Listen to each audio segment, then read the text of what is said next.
할렐루야. 너무 감사합니다. 부족한 종을 이렇게 불러주셔서 너무나 감사하게 생각합니다. 이광열 목사님께서 너무 과찬을 하셨는데 저도 이광열 목사님 계신 데서 좀 칭찬을 한번 해보고 싶습니다. 제가 6년 중국 서안에 수많은 선교사님들이 계셨었죠. 저는 2004년도에 중국 서안에 들어가서 작년에 철수를 했는데 수많은 선교사님들, 한국 선교사님들과 교제하고 나누고 기도도 하고 예배도 했던 기억들이 너무나 많습니다. 그 중에서 가장 잊을 수 없는 선교사님 중에 한 분이 바로 우리 이광열 목사님이셨습니다. 성품이나 실력이나 이런 모든 면에서 사실은 제가 계셔서 좀 쑥스러운데 제가 늘 존경하고 제가 좀 따라가고 싶은 그런 모습을 가진 선교사님이셨어요. 한국에 이렇게 1년 가까이 있으면서 빨리 선교지에 이제 나가야 되겠다라는 마음도 많고요. 매일매일 그렇게 하나님 이제 곧 저를 보내주십시오. 다시 새로운 선교지로 보내주십시오라고 늘 기도하고 있습니다. 제가 요즘 좀 매우 어렵습니다. 그건 경제적인 어려움이 아닙니다. 이 사람 때문에 제가 골치가 좀 아프고요. 이 사람 때문에 제가 가장 힘이 들고 어떤 때는 아무도 제 앞길을 막지 않는데 바로 이 사람이 제 앞길을 막고요. 제 앞에 가장 큰 장애물로 등장하는 사람이 있습니다. 참 머리가 아픕니다. 이 사람이 누굴까요? 알아맞혀 보십시오. 바로 여기 서 있는 제 자신입니다. 제 자신을 변화시키기가 사실은 가장 어려운 것을 발견하게 됩니다. 우리 목회자들은 모이면 우리 중국 사람들 말씀을 하고 했는데도 잘 안 변해. 우리 인도 사람들 안 변해. 이렇게 많이 하죠. 그러나 사실은 하나님 말씀 앞에 서게 되면 아직도 변하지 않는 자신의 모습을 발견하게 됩니다. 선교는 무엇일까요? 거대한 병원과 학교와 프로젝트를 하고 한국의 많은 유명한 어떤 그런 보고를 하고 하는 것이 가시적인 주목할 만한 성과를 내는 것이 선교일까요? 물론 그것도 선교의 일부입니다. 선교는 무엇일까요? 라는 답을 오늘 요나서를 통해서도 한번 찾아보려 합니다. 우리는 요나서의 얘기를 너무나 잘 알고 있습니다. 주일학교 학생들도 잘 알지요. 아주 짧은 구약의 4장으로 된 이야기입니다. 제가 중고등학교 시절에는요, 이 요나서를 이 순종해야 된다. 순종과 불순종으로 목사님들이 많이 설교를 하셨어요. 아직도 기억이 생생합니다. 물론 순종이라는 주제도 요나서의 중요한 주제일 수 있습니다. 그러나 더 큰 관점에서 보면 요나서를 관통하는 큰 주제는 이 이방 사람들을 향한 하나님의 마음과 선교에 대해서 주제를 가지고 우리에게 증거하고 있는 것을 보게 됩니다. 대부분의 성경학자들은요, 요나서의 저자를 요나라고 주장합니다. 만약에 요나서를 요나가 썼다고 한다면 굉장히 저는 요나가 훌륭한 선지자요 선교사라고 생각합니다. 왜냐하면 우리가 요나서를 읽어서 알지만 요나는 이 요나서에서 자신의 불순종, 자신의 이중성, 자신의 연약함, 자신의 그 민족주의적 편협한 태도에 대해서 하나도 숨김없이 묘사하고 썼기 때문에 그렇습니다. 저라면 좀 숨겼을 텐데 하나도 숨기지 않고 다 투명하게 기록했습니다. 요나서는 1장 1절 이렇게 시작합니다. 여호와의 말씀이 아미떼의 아들 요나에게 임하니라 라고 하면서 요나서는 시작합니다. 북왕국 이스라엘의 최고의 황금기였던 여로보암 2세 때 활동했던 선지자가 바로 요나입니다. 하나님께서 북이스라엘을 잠시 부강하게 해주셨습니다. 솔로몬 때 잃어버렸던 영토도 여로보암 2세 때 거의 다 회복했고요. 이스라엘 백성들은 그간에 굉장히 궁핍하게 살았지만 여로보암 2세 왕에 이르러서 생활이 펴지기 시작했습니다. 그런데 이 니누에는, 요나서에 등장하는 이 니누에는 아수르라는 나라의 수도입니다. 하나님께서 갑자기 요나를 보내셔서 이 아수르를, 니누에를 회개시키고 변화시키고자 요나를 파송하려고 했던 것입니다. 요나는 어떻게 보면 성경에 나온 그대로 선지자고 또 외국에 나가서 복음을 전한 선교사나 마찬가지였습니다. 왜냐하면 그는 이방 나라인 수도 아수르 니누에에 가서 복음을 전하고 하나님의 말씀을 전하고 회개하라고 전했기 때문에 그렇습니다. 니누에는, 오늘 본문에 등장하는 니누에는 북이스라엘 사마리아로부터 약 750km 떨어진 곳에 위치하고 있습니다. 우리 서울에서 부산이 400여 킬로니까요, 거의 2배 정도 되는 굉장히 멀리 떨어진 곳입니다. 그 당시 니누의 수도, 아수르의 수도 니누에는 성벽의 높이가 30m였고요. 쌍두마차 6개가 그대로 갈 수 있는 어마어마한 성벽이었고, 그리고 요나서에 기록되어 있죠. 요나가 며칠 동안요? 3일 동안 니누에를 다니면서 복음을 전했는데 3일이 걸렸다고 했습니다. 그러니까 학자들은 220만 평 이상 되지 않을까라고 추정하고 있습니다. 그만큼 대제국의 수도가 바로 니누에였습니다. 니누에 이 요나 선지자는, 그런데 우리가 잘 알다시피 하나님의 가라 하는 이 명령을 거부하고 3200km나 떨어져 있는 다시스라는 곳을 향해서 도망갑니다. 그리고 불순종하죠. 우리는 요나의 불순종을 쉽게 비판하고 나무라기도 합니다. 그러나 요나가 이렇게 불순종할 수밖에 없었던 배경을 꼭 우리가 살펴봐야 됩니다. 아수르는 어떤 나라였습니까? 이스라엘에게 어마무시한 고통을 준 나라였습니다. 아수르는 잔인한 나라였습니다. 아수르는 정복한 나라, 침략한 나라의 포로들을 죽이고 잡아가는 나라였습니다. 아수르는, 니누에는 어떤 나라냐? 전쟁에서 이기면 모든 웬만한 남자들의 목을 잘라서, 여기 앞에 동대문 있잖아요. 시청이 있잖아요. 시청 앞 가운데 동대문 같은데 그 높이만큼 남자들의 목을 베어서 쌓아놓습니다. 한 달이고 두 달이고. 뭡니까? 위력과시를 하는 거죠. 그렇게 잔인무도한 나라가 아수르였고, 그 아수르라는 나라의 수도가 어디요? 니누에였습니다. 전쟁에서 진 이 아수르는 물질적으로 또 이 수많은 재원과 자원들도 약탈해 갔습니다. 그러니 이 원수의 나라인 아수르 니누에에 요나는 가고 싶지가 않았던 것입니다.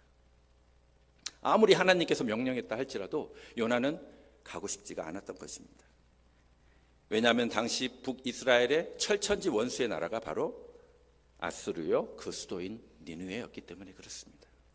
가만히 두면 하나님의 심판을 받아서 멸망을 받아야 될 나라가 바로 이 아수르 니누에였기 때문에 요나는 이 나라가 망하길 바랬지 복음이 들어가서 변하길 원치 않았기 때문에 그렇습니다. 어느 선교단체에 있었던 일화입니다.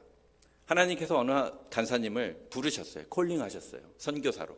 어느 나라로? 일본으로. 이 간사님이 굉장히 갈등하기 시작합니다. 기도하면서 통곡을 하면서 땅바닥에서 대굴대굴 구를 정도로 통곡을 하면서 갈등하셨어요. 왜 갈등하셨냐? 이 간사님의 할아버지는 대한독립군이셨습니다. 그리고 일본에 의해서 무자비하게 고문을 당하셔서 돌아가신 분이었기 때문에 이 간사님은 이 하나님의 그 부르심에 순종하기가 너무 어려웠던 것입니다. 갈등하고 하나님의 치유가 있었고, 그래서 이 간사님은 결국 순종해서 일본에 가서 수많은 복음의 열매를 거두었습니다. 여러분, 저와 여러분에게 있어서 니누에 같은 나라, 아수르 같은 나라, 수도 어디입니까? 만약에 저와 여러분이 일제시대에 살고 있는데 하나님께서 우리를 일본으로 부르신다면 저와 여러분은 과연 순종할 수 있을까요? 한번 질문에 답을 스스로 한번 해보시기 바랍니다. 요나서 전체는 4장으로 구성되어 있습니다. 1장은 하나님이 말씀하셨는데도 도망치는 요나, 2장은 물고기 뱃속에 들어가게 되죠. 불순종의 결과로. 그래서 물고기 뱃속에서 기도하는 요나. 3장은 결국은 요나는 순종해서 니느웨로 갑니다. 그래서 니느웨 선교를 합니다. 회개하지 않으면 망한다고. 그리고 4장에는 그래도 니느웨가 변했는데도 불평하고 화내는 요나가 등장합니다. 오늘 저희는 4장을 중심으로 볼 텐데요. 제가 오늘 본문을 하나님의 관심과 열심으로 잡았습니다. 과연 선교하시는 하나님의 관심과 열심은 어디에 있을까요? 요나서를 읽으면 더욱 분명해집니다. 하나님의 관심은 저 잔인하고 극악무도한 아수르의 그 니느웨 사람들조차도 사랑하시며 선교하시는 데 있습니다. 더 놀라운 사실은 선교하시는 하나님이 요나와 같이 불순종하고 불평하며 심지어 성질내는 선교사여 선지자에게 관심을 가지고 있다는 점입니다. 요나가 가지고 있었던 가장 큰 문제점이 무엇일까요? 그것은 스스로 생각하기에도 너무나 마땅한 정의감이었습니다. 이 나라는, 이 도시는 반드시 망해야 돼라는 정의감이었습니다. 요나서 1장 2절에 보면은 니느웨성 사람들의 악독이 내 앞에 상달하였도다라고 하나님 말씀하시면서 요나에게 파송을 하는 거죠. 요나의 입장에서 볼 때는 원수의 나라인 이 니느웨, 극악무도하게 동족을 학살하고 괴롭혔던 이 아수르의 니느웨가 심판받는 것은 너무나 당연한 기대였습니다.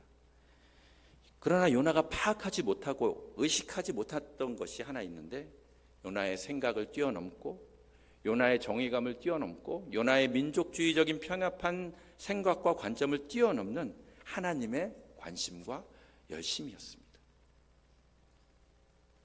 하나님의 관심과 열심은 우리의 생각을, 우리의 관점을 마땅히 그러하다고 한 그 모든 것을 뛰어넘습니다. 요나의 시대의 니느웨는 누가 봐도 용서받을 수 없을 만큼 악한 성이고 잔인한 사람들이었고 극악무도한 사람들이었습니다. 요나는 니느웨를 구원하시려는 하나님의 관심과 계획을 불합리하고 비상식적인 것으로 여겼습니다. 그래서 불순종한 것이죠. 요나는 우리가 잘 아는 바와 같이 니느웨 성에 가서 결국 복음을 전했습니다. 그러나 니느웨 사람들이 회개하며 자복하는 것을 보고 기뻐하지 않았습니다. 그래서 말씀을 전한 후에 동편의 성 밖에서 기다리면서 혹시나 하나님이 이 성을 심판하지 않을까라고 기다렸습니다. 극악무도하고 잔인한 니느웨 사람들에게 복음을 전해준 이 위대한 선지자가 바로 요나입니다. 근데 요나는 그와 동시에 니느웨 사람들이 멸망하기를 간절히 속마음으로 바라고 있었다는 것입니다. 오늘 본문에 읽지는 않았지만 4장을 한번 보십시오. 4장 1절에서 3절을 보시면 멸망당해서 마땅한 니느웨 백성들이 회개하는 것을 보면서 요나는 오히려 화를 냅니다. 4장 1절 말씀 함께 읽어볼까요? 시작. 요나가 매우 싫어하고 성내며. 요나는 하나님이 보내신 선지자였습니다. 요나는 하나님이 직접 파송한 선교사였습니다. 그럼에도 불구하고 요나에게는 스스로 해결할 수 없는 문제가 있었습니다. 민족 감정을 해결할 수 없었던 것입니다. 머리로는 하나님이 위대하시고 은혜로우시고 노하기를 더디하시다는 것을 알고 있었지만 가슴으로는 그것을 실행할 수가 없었습니다. 왜요? 원수의 나라였기 때문에. 요나서 4장 4절 말씀을 보면은요, 같이 읽어볼까요? 시작. 여호와께서 이르시되 내가 성내는 것이 옳으냐 하시니. 하나님께서 요나의 성내는 것을, 화내는 것을 지적하세요. 야 요나야, 너 화내는 거 맞냐? 하나님께서 말씀하시죠. 요나의 성냄, 요나의 화내는 것을 보니까 저도 부끄러운 간증이 하나 있습니다. 제가 20년 중국에서 살았는데 왜 부끄러운 간증이 없겠습니까? 우리 이광열 목사님 사무실이 저희 집 옆쪽이었거든요. 이 기억하실지 모르겠는데 우리 이 목사님께서 어느 날 거기 목사님 사무실에도 들렸다가 14층에 계시는 선교사님한테 뭐 전달해 드릴 게 있어서 제가 전달해 드리고, 그 장장 풍서 위엔인데 그 아파트 이름이 거기서 이제 엘리베이터 고층이니까요. 내려오려고 엘리베이터를 제가 딱 기다리고 문이 열렸습니다. 14층에서. 근데 어떤 중년 남자 한 분이 딱 계셨어요. 근데 그분의 손에 든 게 뭔지 아십니까? 담배였습니다. 엘리베이터 아니에요. 그 담배 연기는 타오르고 있었습니다. 탈까 말까 했는데 탔어요. 이미 엘리베이터 안은 담배 연기가 절반 차 있었어요. 근데 거기다가 제가 탔음에도 불구하고 이분은 또 담배 한 대를 더 하셨습니다. 순식간에 이 엘리베이터 안은 독가스실이 됐습니다.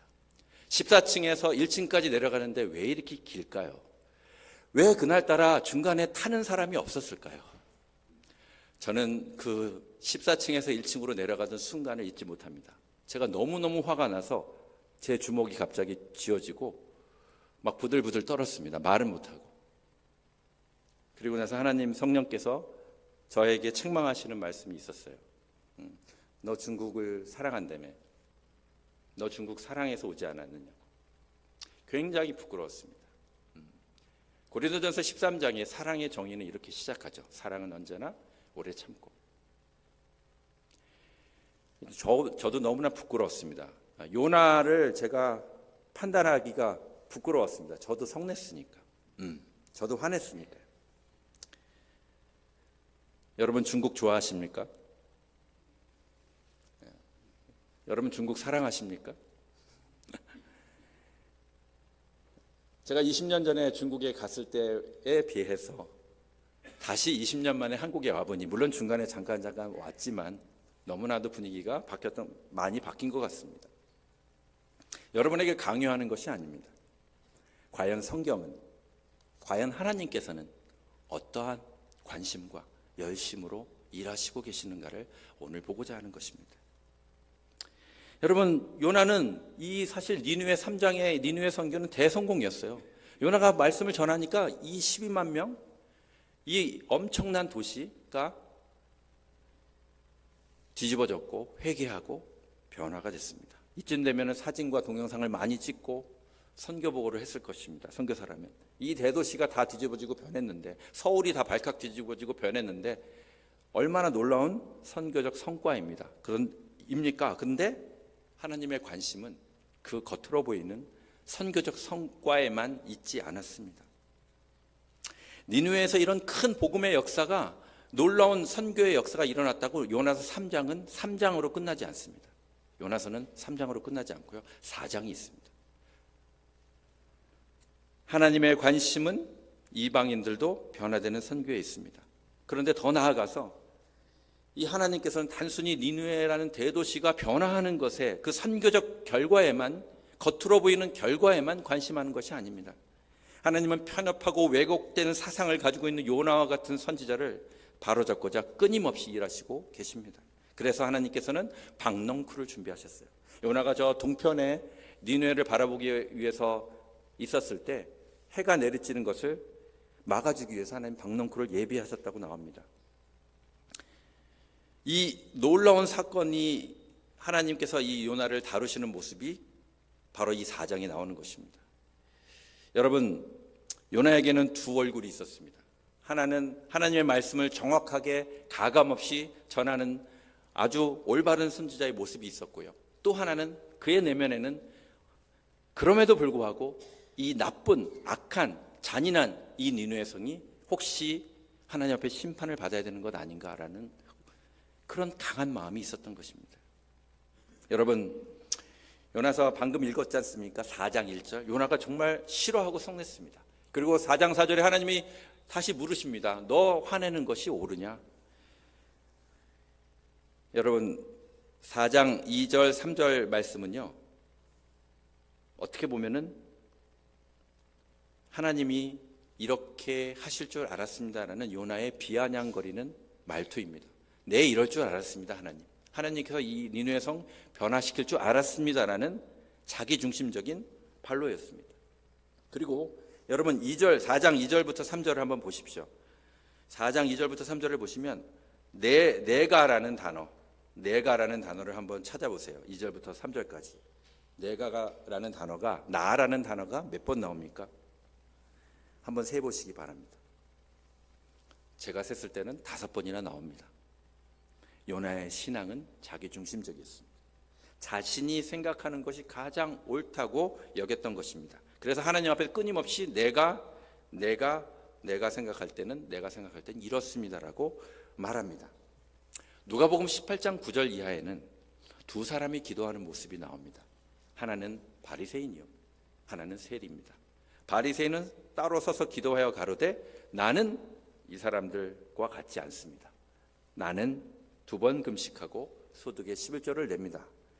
바리새인의 기도의 중심은 나는입니다. 사실은 내가 하나님 앞에 이렇게 합니다라는 것이 더 강조되고 있습니다. 마치 요나처럼 세리는 가슴을 치면서 이 죄인을 불쌍히 여겨 주십시오라고 회개합니다. 예수님께서는 바리새인의 기도는 하나님 앞에 응답되지 않고 세리의 기도를 하나님이 들으신다라고 말씀하고 계십니다. 다시 4장 5절로 돌아가서 더 나아가서 요나는 아까 말씀드렸듯이 관찰합니다. 니느웨 성이 혹시나 멸망하지 않을까. 그래서 4장 6절의 말씀을 보시니까 같이 한번 읽을까요? 4장 6절 시작.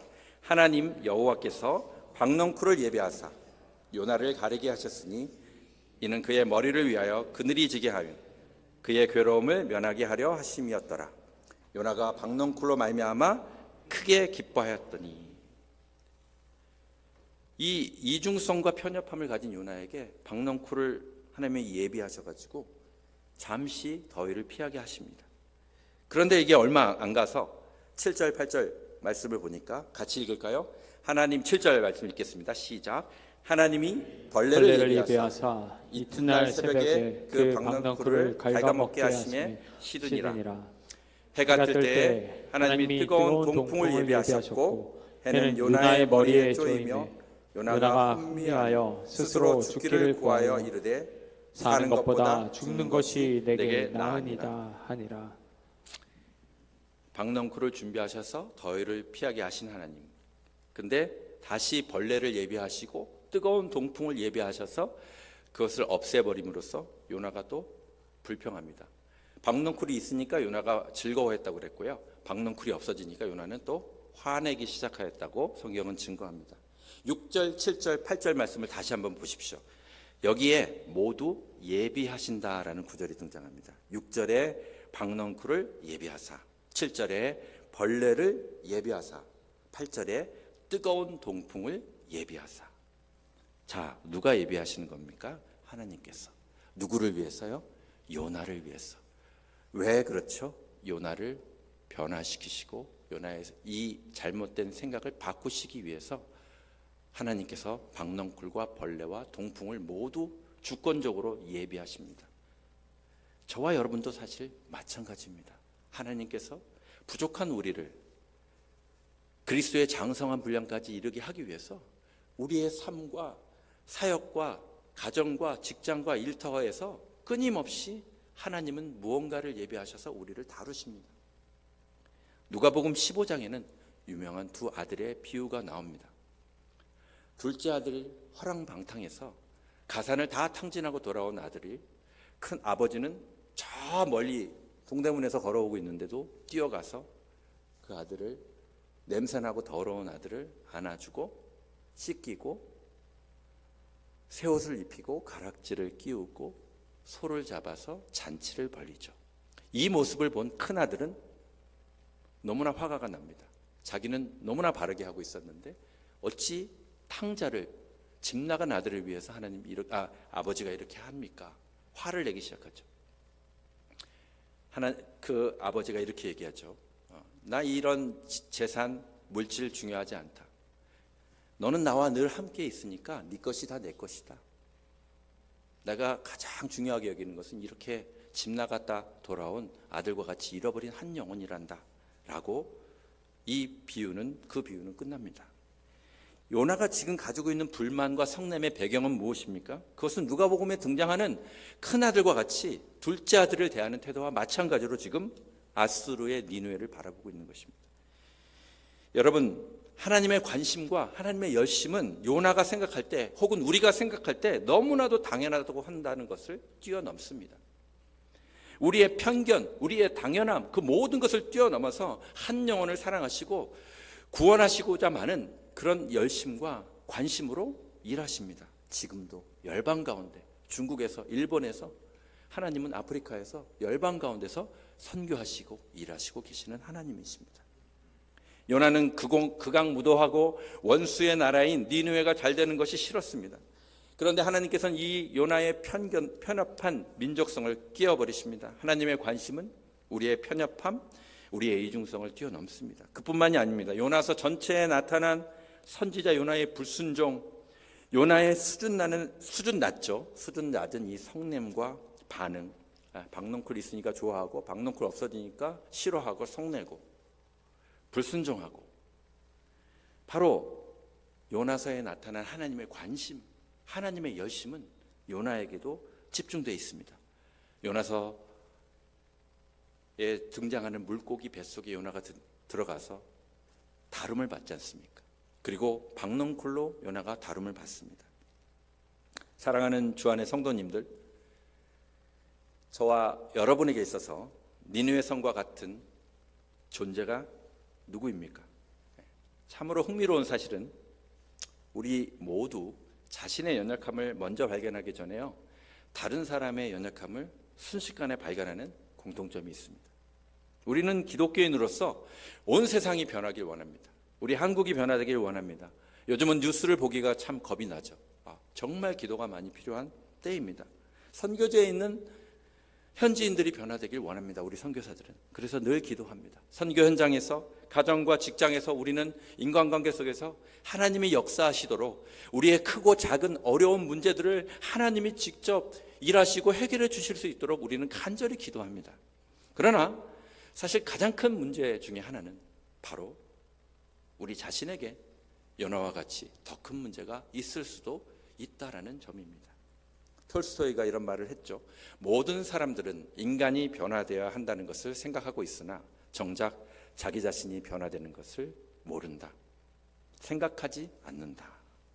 오늘 요나서를 함께 보면서 하나님의 관심과 열심은 니느웨와 같이 극악무도하고 잔인무도하고 구제불능 같은 사람들에게도 있다는 것을 다시 발견합니다. 또한 동시에 하나님의 관심과 열심은 우리 요나와 같이 수준 낮고 불순종하고 편협하고 화내는 자를 끝까지 포기하지 않는다는 것을 발견하게 됩니다. 그러므로 우리 하나님의 관심과 열심은 니느웨성 사람들과 같이 이렇게 잔인하고 도저히 인간이 볼 때는 구원받을 가치도 없는 자들에게 있다라는 것이고, 동시에 요나와 같이 수준 낮고 자기 기준에 사로잡힌 자들도 예외가 없다라는 것을 발견하게 됩니다. 우리 요나서 마지막 결론을 읽겠습니다. 4장 10절부터 11절 말씀, 10절 말씀부터 읽겠습니다. 시작. 여호와께서 재배도 아니하였고 하룻밤에 났다가 하룻밤에 말라버린 이 박농쿨을 아꼈거든. 하물며 이 큰 성읍 니느웨에는 좌우를 분별하지 못하는 자가 20만 명이요 가축도 많이 있나니 내가 어찌 아끼지 아니하겠느냐 하시니라. 하나님께서는 매우 인자하고 자비로우신 음성으로 요나에게 말씀하십니다. 요나야, 너 뜨거운 햇빛을 막아준 이 하루살이밖에 안 되는 박농쿨 아꼈지? 하물며 이 큰 도시 니느웨는 좌우를 분별하지 못하는 12만 명 이상이 되는 사람들이 있단다. 내가 어찌 아끼지 않겠느냐라고 아주 인자하게 말씀하십니다. 그래서 요나서의 결론은 다친 결론이 아닙니다. 다친 결론은 욥기와 같이 다친 결론이 나오죠. 욥기는 고난을 받고, 의인인데 고난을 받고 많은 그 갈등이 있다가 결국엔 하나님의 축복으로 회복되고 더 큰 복을 받았다라고 욥기서는 끝납니다. 그러나 요나서는 그렇게 끝나지 않아요. 이렇게 요나의 반응이 나오지 않습니다. 이 하나님의 마지막 가장 중요한 말씀이 나오고 요나가 어떻게 했다라고 결말이 나오지 않습니다. 열려있는 결말입니다. 이렇게 열려있는 결말로 끝나는 이유는 우리에게 도전하는 것입니다. 우리는 과연 어떻게 할 것인가? 여러분, 나는 하나님 앞에 요나와 같은 미성숙함이 없는가? 저와 여러분은 혹시 요나와 같은 편견과 이중성이 없는가? 나는 하나님이 그토록 아끼는 저 잔인한 니느웨 성을 사랑할 수 있는가? 라고 한번 스스로 질문해 보시기 바랍니다. 함께 따라서 하실까요? 하나님의 관심과 열심은 그럼에도 불구하고의 관심과 열심이다. 그럼에도 불구하고의 관심과 열심이다. 그렇습니다. 첫 번째로 극악무도, 구제불능, 잔인한 니느웨 사람들이 있습니다. 그러나 그럼에도 불구하고 하나님께서는 그 하나님의 관심과 열심으로 결국 니느웨 사람들을 변화시키시고 회복시키십니다. 또 여기 요나가 있습니다. 편협하고 불순종하고 툭하면 성질내고 툭하면 좋아하고 싫어하고 불순종하는 이 수준 낮은 선교사 선지자를 하나님은 끝까지 포기하지 아니하시고 그럼에도 불구하고 하나님의 관심과 열심이 있기 때문에 결국 요나같이 수준 낮은 사람도 하나님은 변화시키시고야 합니다. 그러므로 하나님의 관심과 열심은 그럼에도 불구하고의 관심과 열심입니다. 그렇습니다. 이것이 바로 은혜의 시작입니다. 내가 하나님 앞에 설 수 없는데 나같이 아무 공로 없는 죄인이 하나님 앞에 한 것이 없고 도저히 하나님 앞에 설 수 없는 자인데 그럼에도 불구하고 오늘도 풍성한 은혜를 저와 여러분에게 주신 점, 하나님의 하나님 되심이 바로 여기에 나타나는 것입니다. 저와 여러분이 오늘 이 요나서를 통해서 앞으로 어디에 살며 무엇을 하며 무엇을 하든지 간에 우리의 이 편협한 관심과 기준을 예수 그리스도의 이름으로 복종시키길 원합니다. 그리고 하나님의 관심과 열심의 그 기준과 말씀대로 살아가시는 저와 여러분이 되시기를 예수님의 이름으로 축원합니다.